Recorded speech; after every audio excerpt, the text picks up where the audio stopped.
Oke, selamat pagi. Selamat hari Minggu. Ni hao, xie. Waktu saya memikirkan apa yang saya akan sampaikan hari ini, tema tetap berjaga-jaga dan siap sedia itu bolak-balik muncul di pikiran saya. Jadi saya pikir mungkin saya harus bawakan ini. Mengingat juga sebentar lagi kita akan merayakan Natal. Biasanya di bulan Desember itu, November akhir sudah mulai memikirkan Advent 1, Advent 2, Advent 3 sampai Advent keempat. Betul nggak? Ya. Jadi instead of daripada kita memikirkan hari Natal itu untuk menyambut bayi yang lahir, Yesus Kristus, kita sebenarnya sekarang bukan menyambut bayi yang lahir, tapi menyambut kedatangannya yang kedua kali. Oke? Jadi makanya saya pikir saya akan sampaikan hal ini. Nah, siapa yang sudah pernah baca dari Matius pasal 23 sampai 25? Itu berbicara tentang apa? Kedatangan Tuhan Yesus. Dan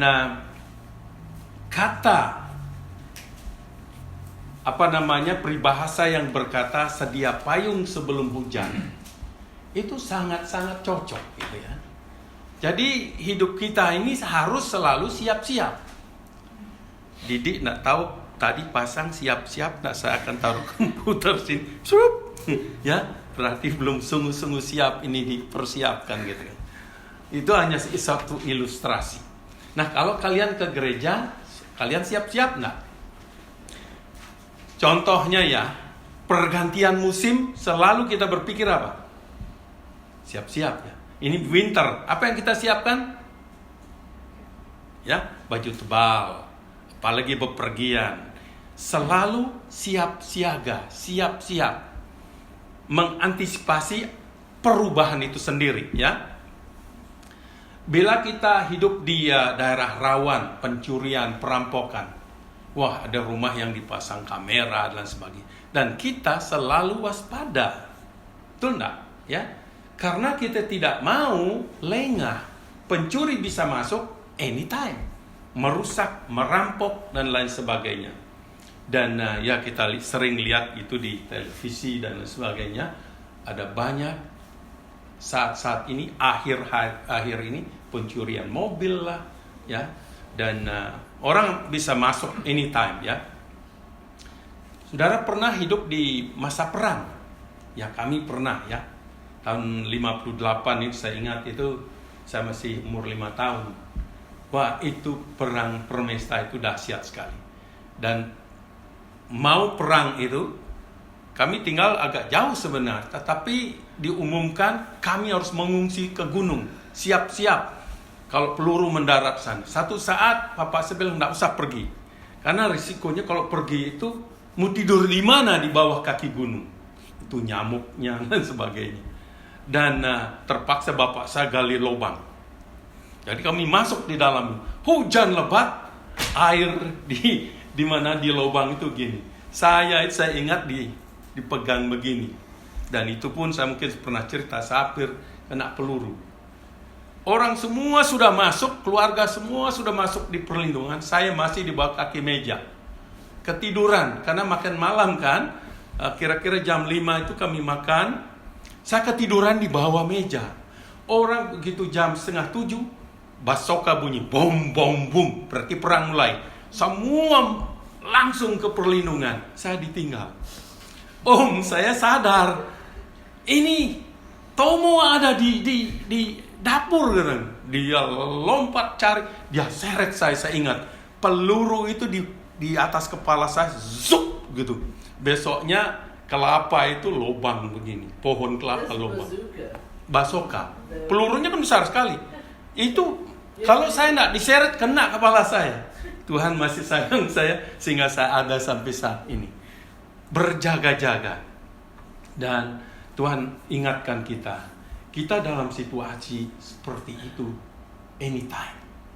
Tolong baca ya, apa namanya, khotbah tentang akhir zaman itu. Itu banyak sekali. Saya baca, saya enjoy, tapi juga saya berpikir gitu, kalau Tuhan datang besok, apakah saya sudah siap? Itu yang menjadi pertanyaan saya waktu saya baca itu. Ingat tanggal 7 Oktober 2023, Israel diserbu dengan tiba-tiba pas mereka merayakan apa ya? Mereka tidak siap. Ya, mereka tidak siap. Makanya perkataan Tuhan Yesus, khotbah Yesus 2000 tahun yang lalu masih up to date. Masih kita harus waspada dengan hidup kita ini. Jadi saudara-saudara, pembacaan kita, mari membuka Alkitab. Saya ambil pembacaan ini, Matius 24, kita akan baca ayat 36 sampai 51. Kalau khotbah saya agak panjang, stop ya. Kalau senang, biarkan sampai ada yang ketiduran. Oke, kita baca secara bergilir ya. Matius 24 ayat 36 sampai 51. Siapa yang duluan? Baca dua-dua ayat mungkin ya. Saya duluan. Ya. 24 ayat 36.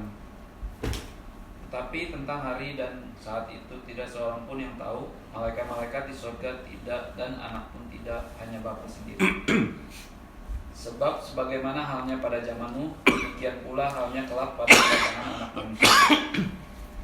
Sebab sebagaimana mereka pada zaman sebelum air bah itu makan dan minum, kawin dan mengawinkan, sampai kepada hari Nuh masuk ke dalam bahtera, dan mereka tidak tahu akan sesuatu sebelum air bah itu datang dan melenyapkan mereka semua.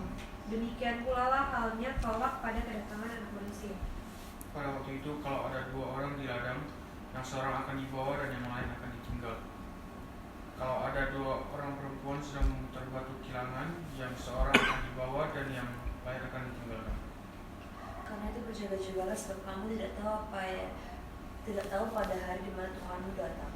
Tapi ketahuilah, jika tuan rumah tahu pada waktu mana pada malam hari pencuri akan datang, sudahlah pasti ia akan berjaga-jaga dan tidak akan membiarkan rumahnya dibongkar. Ayat 44. Oke. Sebab itu. Sebab itu, hendaklah kamu juga siap sedia, karena Anak Manusia datang pada saat yang tidak kamu duga. Verse 45, siapakah hamba yang setia dan bijaksana, yang diangkat oleh tuannya atas orang-orangnya untuk memberikan mereka makanan pada waktunya. Berbahagialah hamba yang didapati tuannya melakukan tugasnya itu ketika tuannya itu datang. Aku berkata kepadamu, sesungguhnya tuannya itu akan mengangkat dia menjadi pengawas segala miliknya.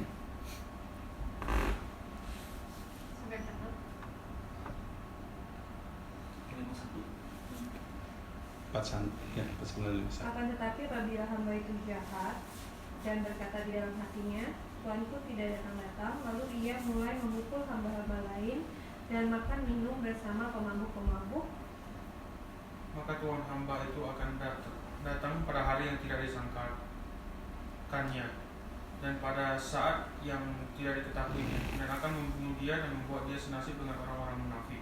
Di sanalah akan terdapat ratapan dan kertakan gigi. Oke, terima kasih.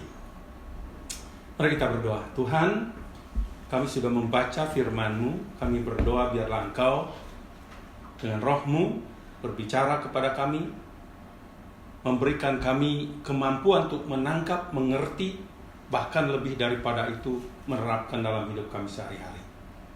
Kami serahkan semuanya ini dan kami serahkan hamba-Mu yang banyak kekurangan ini. Biarlah Engkau pakai, Engkau urapi, supaya apa yang disampaikan menjadi berkat buat kami semua. Di dalam nama Tuhan Yesus kami berdoa dan ucap syukur. Amin. Nah, Matius 24 ini merupakan khotbah Tuhan Yesus yang terakhir sebelum dia dikhianati. Bayangkan itu. Dia khotbah begitu panjang.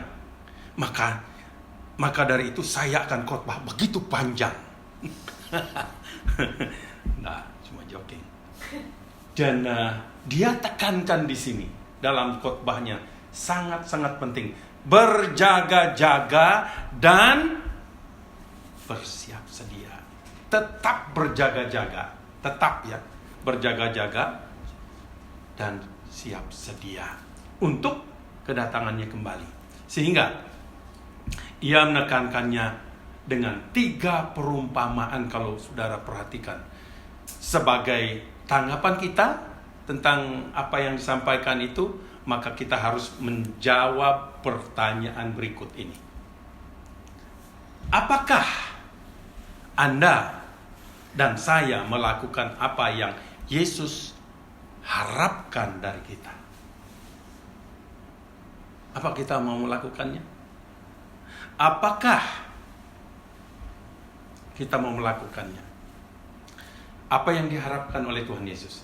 Dan ini seharusnya menjadi perhatian kita setiap hari. Setiap hari kita harus perhatikan. Bangun, apakah saya melakukan apa yang diperintahkan oleh Tuhan? Ya, begitu bangun sudah pikirkan. Jangan-jangan keinginan kita mendahului apa yang Tuhan mau. Setiap hari. Ya, karena kalau saya perjalanan misi, pertanyaan yang menantang, yang mengiang-iang, apakah kau lakukan kehendaknya hari ini? Itu aja, tiap hari. Ada perasaan takut yang menantang, jangan-jangan saya melakukan apa yang Tuhan tidak mau gitu. Makanya susah pun, payah pun, pertanyaan itu datang. Tapi begitu merasa saya melakukan kehendaknya, ada peace gitu, ada damai. Nah,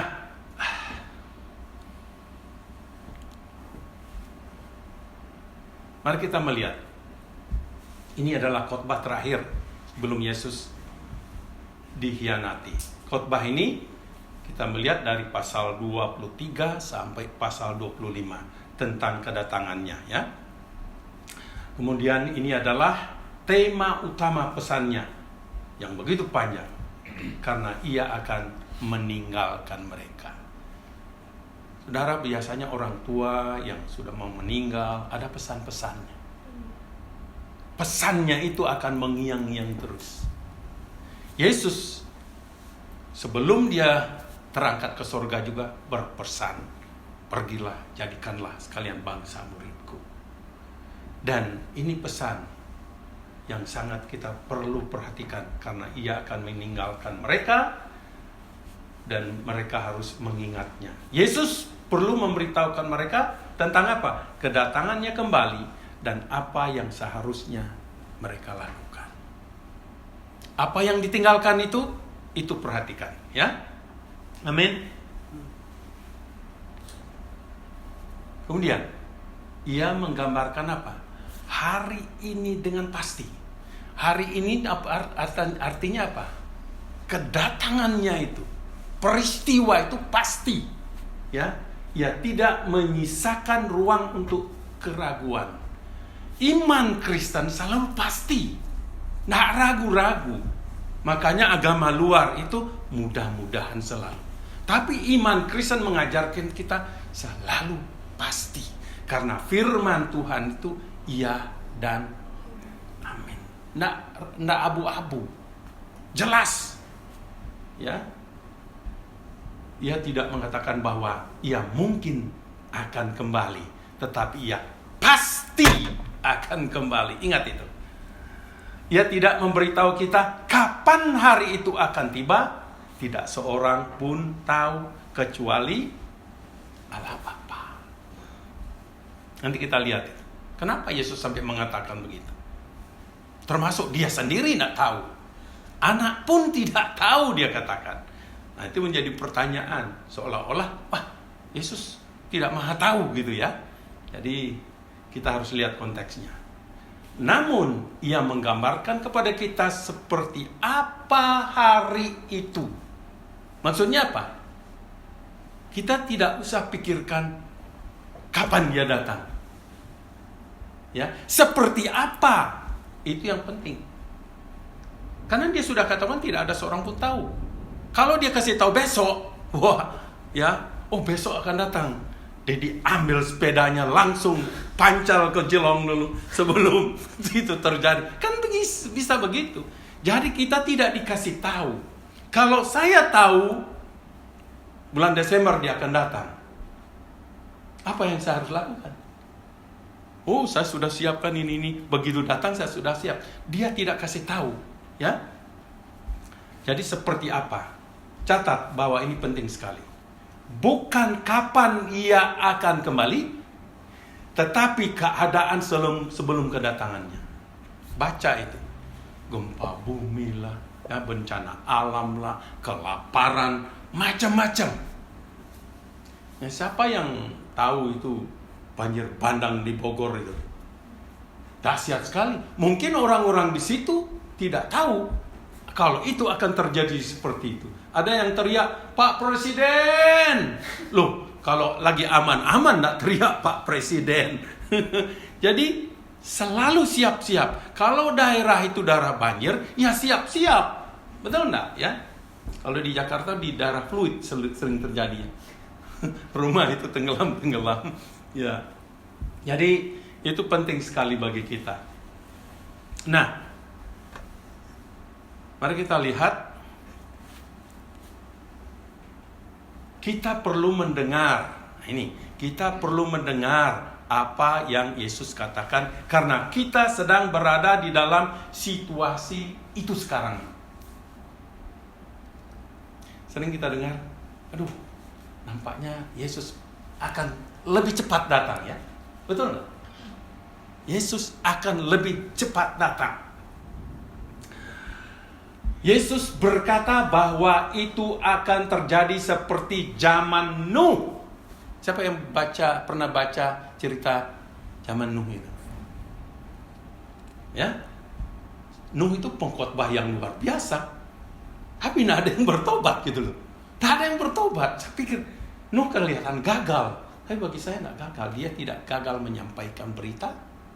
Dia juga tidak gagal untuk keluarganya. Ya, dan seperti apakah keadaan zaman Nuh? Nah ini, begitu orang mengawin, biasa-biasa aja ya. Semuanya berjalan seperti biasa, pesta-pesta, biasa-biasa aja. Kok tiba-tiba? Memang sudah ada warning, tetapi orang bahkan cuek, ya. Orang menjalani rutinitas harian seperti biasa, tapi ada skeptik, keraguan-raguan apa yang akan terjadi dan sebagainya. Itu biasa. Sekarang pun banyak. Jangan pikir orang ke gereja tidak ada skeptik. Ada. Masa pendeta khotbah? Masa? Ya.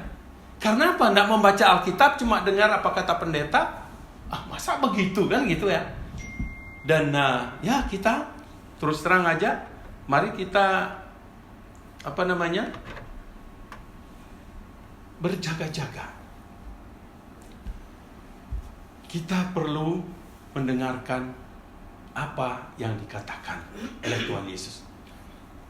Sedikit yang percaya, ini terjadi pada firman Allah. Sedikit yang percaya, cuma keluarga Nuh di zaman Nuh itu.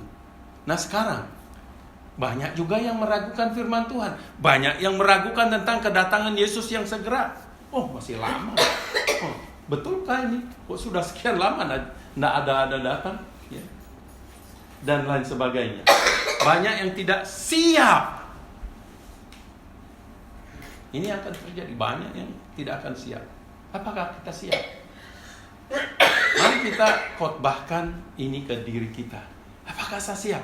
Begitu bangun, apakah saya siap? Begitu mau tidur, apakah saya siap kalau dia datang malam? Ya. Yang jomblo sudah siap. Daniel masih kecil, belum mikir dia. Gracia yang mikir-mikir terus ini. Ya. Jadi itu seperti zaman Nuh akan terjadi. Ya, mungkin air bah tidak akan menimpa. Ya, tetapi Tuhan akan datang. Dan orang yang tidak percaya itu menyedihkan sekali. Di akhir pasal 24 itu apa yang dikatakan? Di sana akan terdapat kertakan gigi. Ya? Ngeri itu. Kemudian kita perlu mendengar apa yang Yesus katakan karena sebelumnya kita sedang berada dalam situasi itu. Sekarang Yesus berkata apa? Seperti pencuri di malam hari. Ya, seperti pencuri di malam hari. Bagaimana pencuri itu bisa datang ke rumah kita? Gimana dia datang? Apa dia make appointment? Dede, kamu punya sepeda yang bagus, make appointment ya, mau ambil sepeda. Nah, dia sudah tahu ke sepeda bagus, diam-diam dia bongkar garasi, dia ambil. Dan Dede pas sedang tidur. Sorry kalau saya pakai ilustrasi seperti itu. Ya, mereka datang secara tiba-tiba tanpa pemberitahuan. Tidak ada appointment yang jelas. Pencuri tidak akan menelpon, ya, dan memberitahukan kapan dia akan datang. Pencuri akan datang saat kita tidak mengharapkannya. Wow, itu pencuri. Ya, siapa pernah mencuri? Pencuri uang di kantong papa, mama. Lihat papa mama ada nak ya. Ya, pas papa tidur, itu kesempatan. Pasti. Nggak mungkin papa sedang pakai celana diambil uangnya, nggak mungkin, ya. Jadi ya, pencuri itu seperti itu, ya.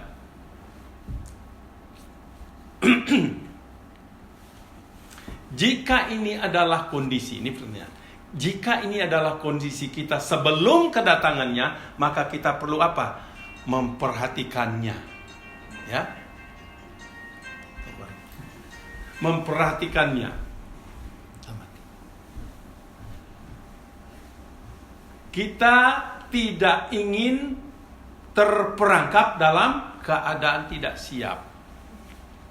Ini yang kita harus jaga. Perhatikan dua perintah utama di sini. Berjaga-jagalah 42. Dan siap sedia. Kenapa ada dua penekanan di sini? Ada yang tahu? Ini orang yang berjaga-jaga perlu terus aktif, ya, terus aktif. Seperti contoh ya, kalau dokter sudah vonis seseorang, katakan ya, hidupnya tinggal berapa bulan, apa dia akan nongkrong sampai dia mati? Kalau dia seorang beriman, dia akan melakukan sesuatu di waktu yang begitu singkat itu. Dia tidak akan diam. Kalau dia diam merenungkan hal-hal yang negatif, lebih cepat dia akan mati. Dia harus aktif melakukan sesuatu, ya. Nah, siapa tahu di sini berapa lama kita hidup? Kalau kita ada kesempatan seperti lagu tadi, apa yang kita harus lakukan? Mengisi setiap hari apa yang Tuhan perintahkan kepada kita, ya. Yesus ingin kita tetap fokus pada apa? Fakta. Dia akan segera datang kembali. Ya, dia akan datang segera kembali. Mari kita berpikir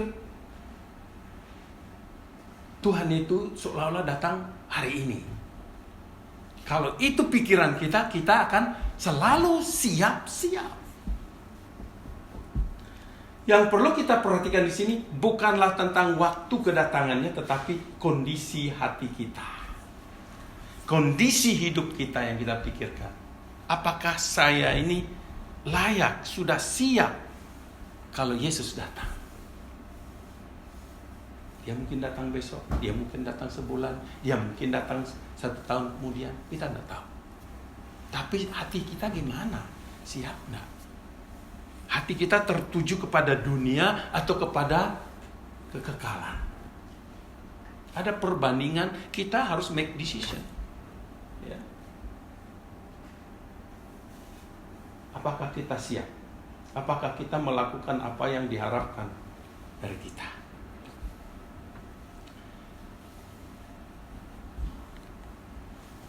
Yesus menggunakan 3 perumpamaan. Ya, ini penting sekali. Kehebatan Yesus dalam mengajar, dia selalu menggunakan perumpamaan. Apa? Dia membuat yang sulit jadi mudah. Zaman itu orang senang mendengarkan perumpamaan. Ya, lukisan-lukisan seperti rumah itu ada jendelanya. Kalau rumah tanpa jendela itu gelap. Ya, pengajaran tanpa ilustrasi, tanpa gambaran itu akan sulit dimengerti. Yesus membuat perumpamaan yang orang saat itu mengerti, menerima kebenaran. Ya, 3 perumpamaan berturut-turut untuk menekankan kebutuhan ini. Yang pertama itu Matius pasal 24 ayat 4-51 berbicara tentang hamba-hamba yang setia dan bijaksana, yang menunggu kedatangan Tuhan mereka. Itu siapa? Orang-orang Yahudi, orang Kristen mula-mula, orang Kristen zaman ini adalah hamba-hamba. Nah, pertanyaannya, apakah kita setia atau enggak? Melayani setiap minggu itu berat enggak? Komitmen. Tapi kita dituntut setia. Membesarkan anak sulit enggak? Sulit. Dituntut kesetiaan. Sekolah, belajar, berat enggak? Berat. Dituntut kesetiaan, disiplin.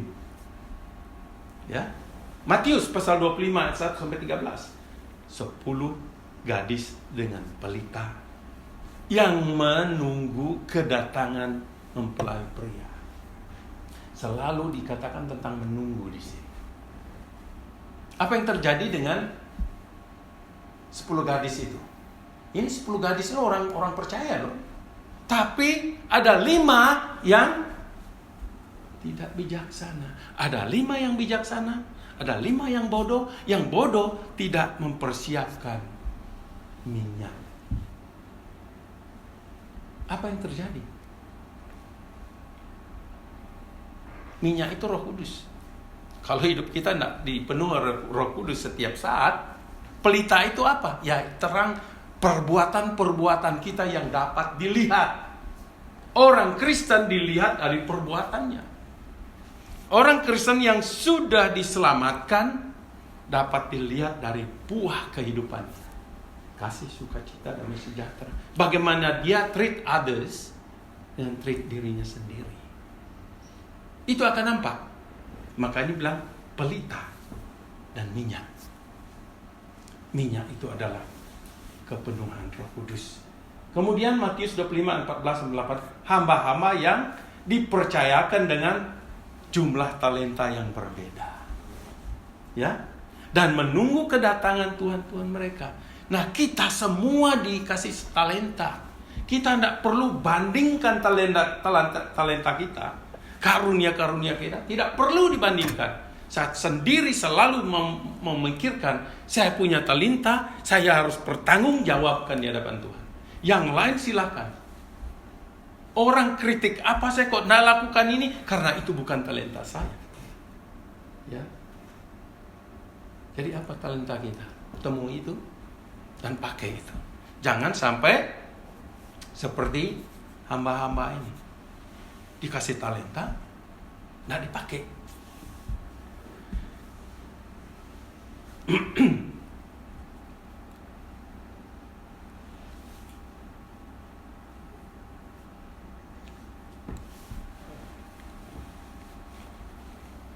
ketiga perumpamaan itu memiliki tujuan yang sama. Ini bukan tentang waktu kedatangan, sekali lagi, ini bukan waktu kedatangan, tetapi apa? Ini tentang apa yang dilakukan orang-orang sambil menunggu kedatangannya. Ini penting.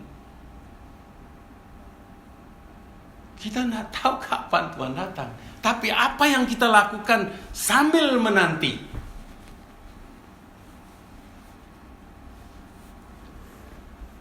Saya selalu diingatkan dalam perjalanan misi saya ini. Secara manusia terus terang aja perjalanan yang jauh, capek sekali. Tapi saya diingatkan, saya diberi waktu, saya diberi tenaga, umur panjang.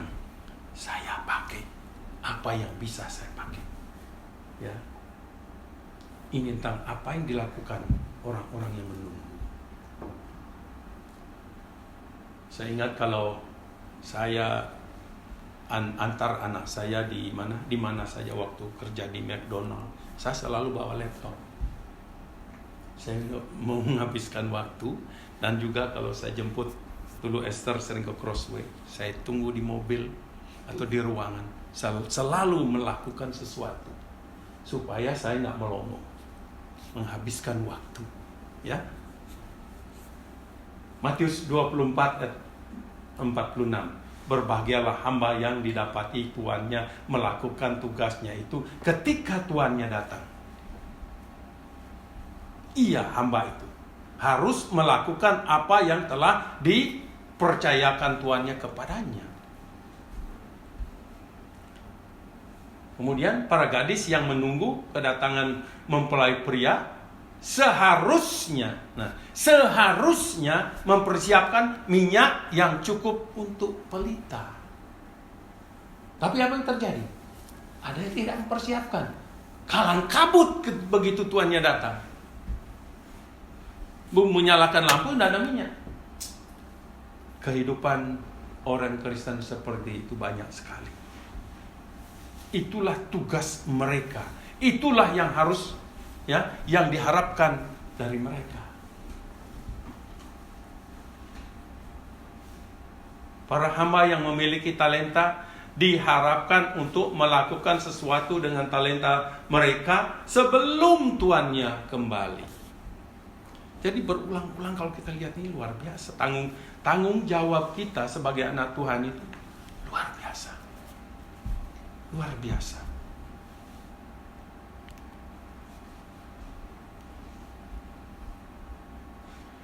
Perumpamaan ini memberitahu kita untuk melihat keadaan kita sekarang. Apa yang kita lakukan sekarang untuk mempersiapkan datang. Sekarang. Bukan besok. Dengan kata lain, kita perlu hidup dalam terang untuk melihatnya Yesus lagi. Siapa yang mau ketemu dengan Yesus nanti? Kita semua mau kan? Excited. Saya sering membayangkan, kita tidak peduli mau lihat siapa. Pertama waktu Yesus datang, kita pasti semua mau melihat Yesus. Dan itulah yang ditekankan berulang-ulang kali. Ya, kita semua akan berjumpa dengan Yesus. Menghadap, karena dia itu Tuhan yang datang. Kita tahu dia akan datang, kita akan keluar menyambut dia. Kita sangat perlu menyadari tanggung jawab kita di hadapannya sebagai pengurusnya. Tahu pengurus itu? Penata layan, stewardship. Ya, itu pengelola. Kita diberikan tenaga, kita harus kelola. Kita diberikan harta, kita harus kelola. Kita diberikan talenta, kita harus kelola. Jangan berpikir apa yang kita punya itu seperti milik kita. Dipercayakan. Sewaktu-waktu apa yang dikasih itu bisa nggak ada. Makanya ada orang kaya tiba-tiba bangkrut kan? Dipikir dia bisa pegang terus. Enggak. No. Jadi selama kita dipercayakan, kelola itu. Karena barang-barang di dunia ini anytime bisa hilang. Kita perlu mengingatkan diri kita sendiri bahwa kita bertanggung jawab kepadanya dalam semua yang kita lakukan di sini dan di saat ini. Apakah kita pernah berpikir hari Minggu ini hanya rutinitas? Apakah kita datang ke sini ingin melakukan sesuatu? Jangan pikir dengan menyapa kita tidak melakukan sesuatu. Halo, welcome. Itu melakukan sesuatu. Membuat orang tersenyum itu melakukan sesuatu. Tapi membuat orang itu tersinggung, kita harus pikir. Jadi apa yang kita katakan kepada seseorang, pikirkan itu baik-baik supaya jangan menyinggung. Karena orang datang kadang-kadang tidak selalu happy. Ya, ada pergumulan-pergumulan. Nah, kalau itu disentuh pergumulannya dengan cara yang salah, dia tidak akan datang lagi gitu.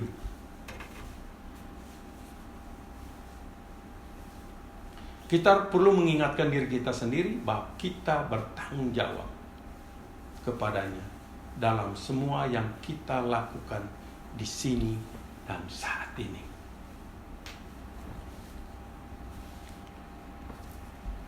Nah, ini mungkin kedengaran sederhana, tetapi perhatikan ini tidak mudah. Kita adalah orang-orang yang berpandangan sempit. Kita hanya fokus pada hari ini karena hanya itu yang kita lihat. Sesuatu yang kita tidak lihat kadang-kadang tidak berarti tidak ada. Itu ada. Ya? Apa yang kita tidak bisa lihat? Yang sebenarnya sangat berarti. Udara. Kita tidak bisa lihat, tapi berarti. Angin kita bisa lihat, tidak bisa, tapi berarti. Pernah tidak ada di satu kamar tidak ada angin? Waduh, tidak bisa nafas kan? Ya. Kita hidup untuk hari ini. Karena hari ini ada di sini. Hari ini ada di sini. Kita melupakan kekekalan karena hal itu samar-samar dan kita tidak dapat melihatnya. Itulah kegagalan kita. Kenapa kita diberikan Roh Kudus? Roh Kudus memberikan kita kepekaan. Dia memberitahukan apa yang sedang terjadi. Karena ada istilah ngeh dan tidak ngeh. Ya, kita ngeh enggak kehadirannya. Waktu kita baca firman Tuhan, kita ngeh enggak dia sedang ngomong sama kita. Ya. Kita tidak melihat cukup jauh. Pandangan kita begitu dekat. Kita hanya pikir untuk diri kita. Tahu enggak orang self pity? Self-pity hanya mikirkan dirinya. Sakit sedikit, seolah-olah dunia ini collapse gitu. Kenapa saya tidak diperhatikan? Kenapa saya tidak disapa? Saya ini sakit, kenapa tidak ada orang perhatikan gitu? Self-pity.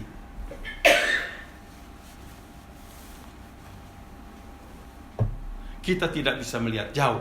Misalnya, pemerintah harus membuat kita merencanakan masa pensiun dan menabung untuk hari tua. Tapi kita tidak memikirkan untuk melakukannya sendiri. Bergantung pada pemerintah terus. Dan sebagai orang Kristen ya, kita harus melihat lebih jauh lagi. Dunia ini bukan rumah kita. Siapa sedang pernah membayangkan surga itu gimana? Ya, di sana kita akan hidup dalam kekal. Pernah nak bayangkan? Seharusnya jangan kita hanya bayangkan yang di sini ini. Ya.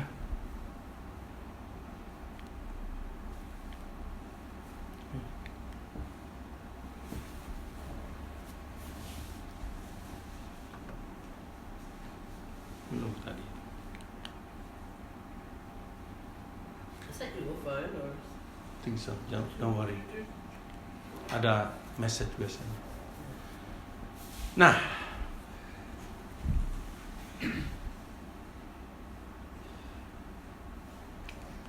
Belajar dari Nuh. Apa yang kita perlu pelajari dari Nuh? Ya, Nuh itu dikasih tahu bangun bahtera. Pernah nggak Nuh dikatakan sana, aduh Tuhan, besar sekali pekerjaan ini, kapan saya bisa selesaikan? Ya, pernah nggak? Meskipun tampaknya hujan tidak akan turun dalam waktu yang lama, Nuh percaya kepada Tuhan. Dia percaya akan perkataan Tuhan. Perkataan Tuhan, dia ingat kalau Tuhan yang ngomong, pasti dia akan lakukan. Selama bertahun-tahun, ia dengan setia membangun bahtera sesuai dengan petunjuk Tuhan. Itu besar sekali. Saudara pernah pergi ke mana? Yang di kota itu? Itu ya begitulah bahtera Nuh itu. Di kota ada. Apa namanya itu? What is that? National Gallery of Ya, Victoria. National Gallery. Bawa anak-anak ke sana. The National Gallery of Victoria is built in the exact proportions of Noah's Ark, Ya, according to the Bible. You'll also notice it is surrounded by water, and you'll also notice there's a window with water running down it. ya, It's full of symbolism from the Bible. ya. But they took the exact measurements. That's how high. You see how big it is. Tinggi dan. Coba bayangkan, Nuh dengan anak-anaknya bangun itu. Itu luar biasa. Dan dengan berpikir seperti itu, ingat, kita sedang membangun fellowship di sini. Baru 1 tahun sudah mau mundur. Itu 100 tahun dia bangun loh. Jangan kecil hati. Ya, tidak semua pelayanan pekerjaan itu mulus. Bang, langsung banyak orang. Ya, happy kan? Ini 1 tahun kok malah mundur. Apa saya mau mundur? Nuh sendiri loh. Ini ya peran iman. Kalau kita percaya apa yang dikatakan Tuhan, lakukan itu. Kita nggak tahu kapan bisa bertumbuh, atau memang sampai Tuhan Yesus datang hanya jumlahnya sekian gitu. Ya, ini penting. Saya ini diperpikir terus. Wah, luar biasa Nuh ini. Ya, dia tidak bertanya, Tuhan kapan hujan itu turun? Dia cuma percaya, modalnya percaya. Selama bertahun-tahun, ia dengan setia membangun bahtera sesuai dengan petunjuk Tuhan. Itu detail sekali loh. Berapa kamar, kayu yang dia potong, dan sebagainya. Itu alatnya bukan seperti alat sekarang. Gergaji besi, gergaji listrik, semua serba listrik. Ini zaman itu. Wow. Kejadian pasal 6 ayat 22. Nuh melakukan segala sesuatu seperti yang diperintahkan Tuhan kepadanya. Jadi kalau kita ngomong harus seperti yang Tuhan katakan. Kalau kita melakukan sesuatu pelayanan, kita harus melakukan seperti petunjuk Tuhan. Nah, ini pertanyaan, apakah kita melakukan sesuatu, melakukan pelayanan seperti yang Tuhan perintahkan? Atau seperti contoh-contoh gereja ini, gereja itu? Nah, seperti yang Tuhan perintahkan. Perintah Tuhan apa? Pergi, jadikan sekalian bangsa muridku.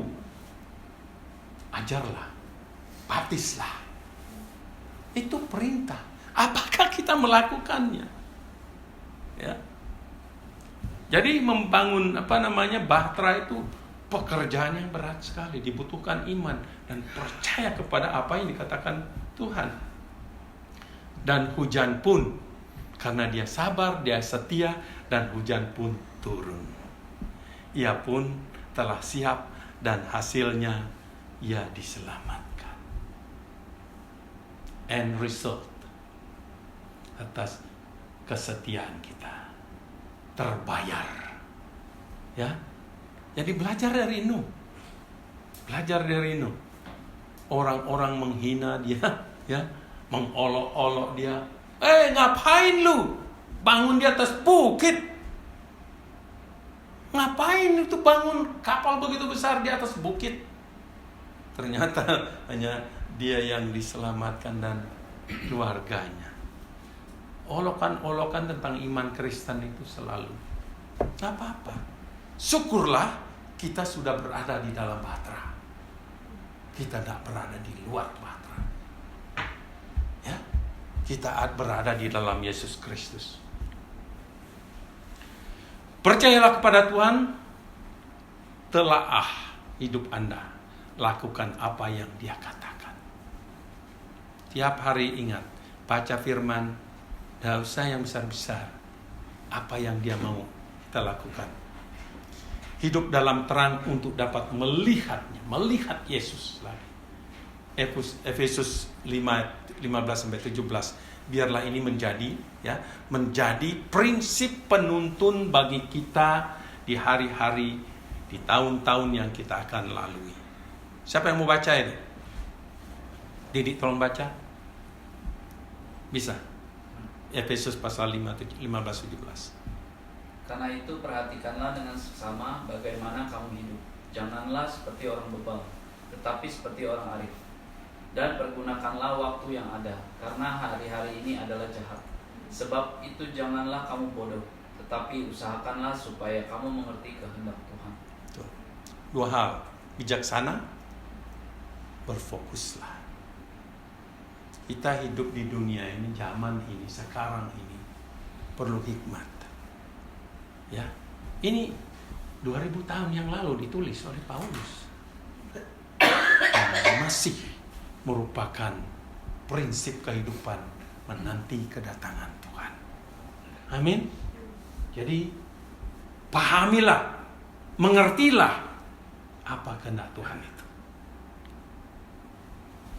Perintah Tuhan, kita diperintahkan untuk sibuk melakukan apa yang sesuai dengan kehendak-Nya dan melakukannya dengan baik. Sibuk. Jadilah bijak, jangan buang waktu. Jangan sia-siakan hidup Anda. Jangan sia-siakan waktu. Manfaatkan sebaik-baiknya setiap kesempatan yang kita miliki untuk melakukan kehendak-Nya. Ya. Salah satu cara yang baik untuk memulai adalah dengan mengajukan pertanyaan ini pada diri kita sendiri. Jika Anda tahu bahwa Dia, yaitu Yesus, akan kembali minggu depan, bagaimana Anda akan hidup berbeda? Jika waktu Anda sangat singkat, apakah Anda akan tetap hidup seperti sekarang? Melakukan hal-hal seperti biasa, seperti orang-orang di zaman Nuh. Biasa-biasa aja. Ya. Kita ditawarkan banyak di dunia ini untuk cari uang. Apalagi dikasih double. Weekend itu biasanya double. Makanya banyak orang gak ke gereja gara-gara dikasih double gitu ya. Saya bersyukur Anda tidak seperti itu. Amin. Apakah ada beberapa hal ini yang ingin Anda lakukan?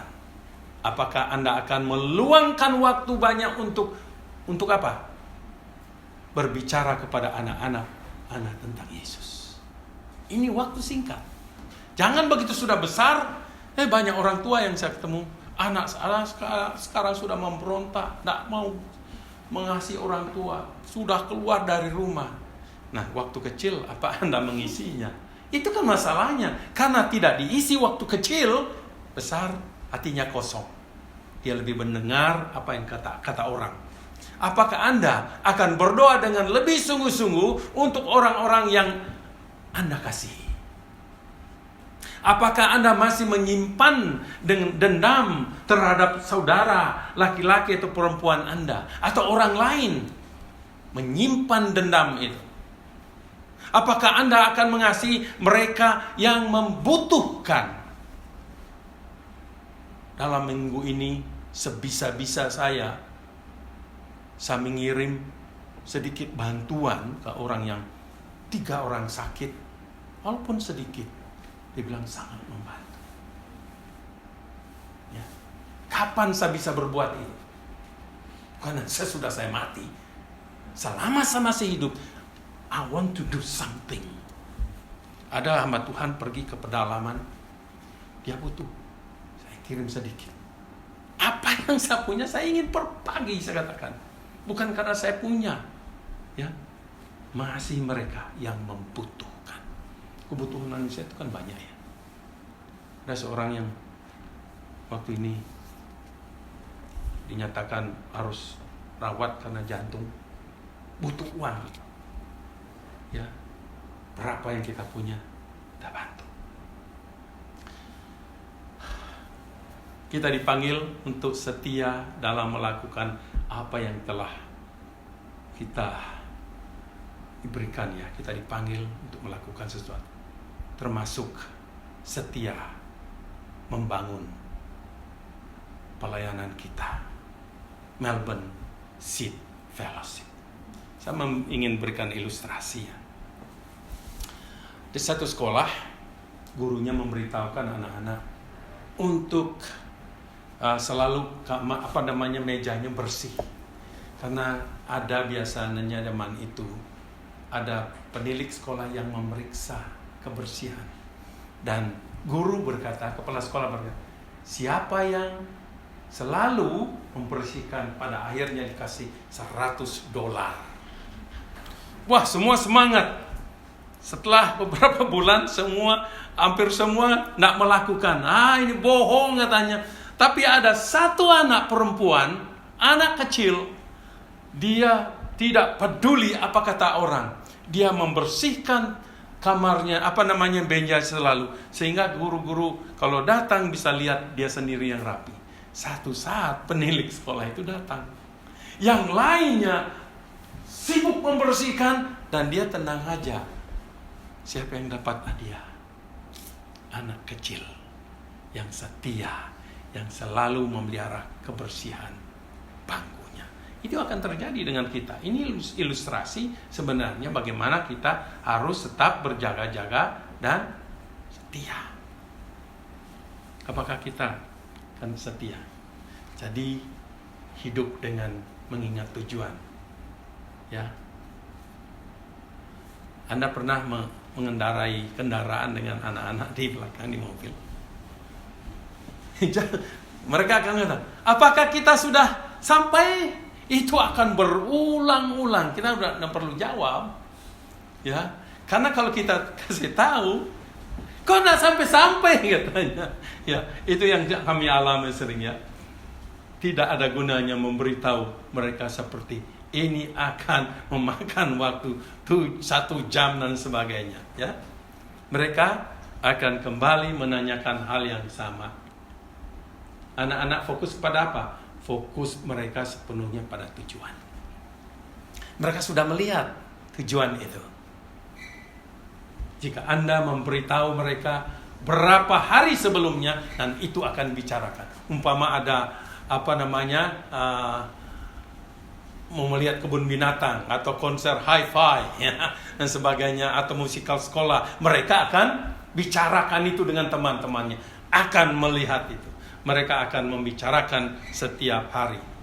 Pikiran mereka tertuju kepada tujuan. Tanpa fokus, kita tidak benar-benar memiliki tujuan.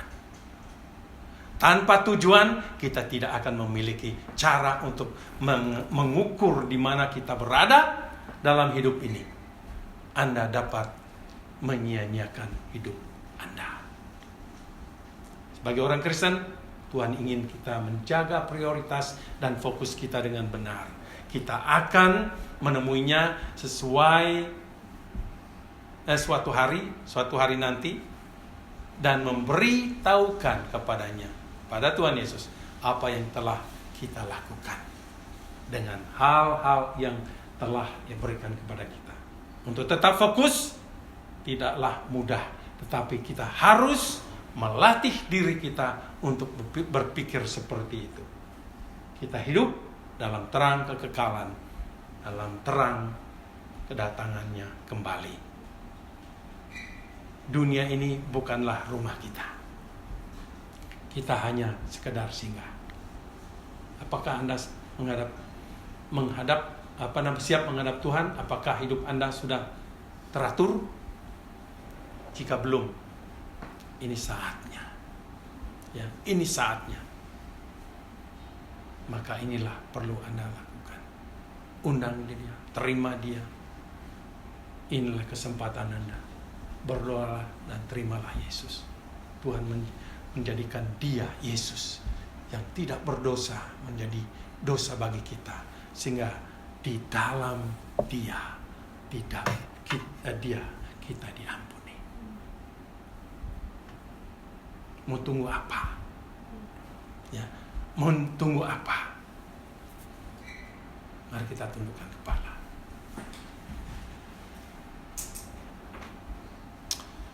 Tuhan, terima kasih Kau mengingatkan kami kembali. Walaupun Tuhan, khotbah ini disampaikan 2000 tahun yang lalu oleh Tuhan Yesus. Sebelum dia dianiaya, sebelum dia dikhianati.